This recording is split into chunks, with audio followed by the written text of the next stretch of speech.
Paula vjen nga familja e cila ka hapur pistën e parë të skive në Shqipëri. Dhe dini se ka hapur për familjen e vetë. Si nisi historia? Dëshira ishte e babait për të patur një pistë të skish që ne mos kishim më shumë shpenzime jashtë shtetit. Që të bëni ski ju si familje? Që të bëni ski vetëm ne si familje. E vendosi bashkë me mamin për ta marrë si vend me qera. Po? Edhe hapi një pistë fillimisht 400 metra. Vetëm për familje? Vetëm për familje. 400 metra? 400 metra.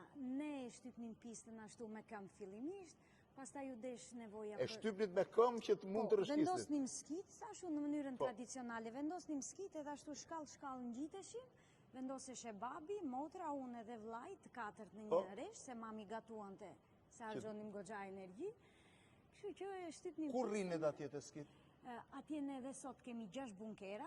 Në bunker rrinit? Në bunker. Më përpara rinim ne, sot kemi disa dhime të cilat bëjmë bulmetin, ato produktet e bulmetit. Pra 4 bunker edhe 400 metra mal të cilët e bën pistën e parë në Shqipëri. Pistën e parë të skive në Shqipëri. E para fare është, E para fare e kompletuar me të gjitha pajisjet e mundshme, me teleferik, me një tapet. Sa vjet ka që funksionon?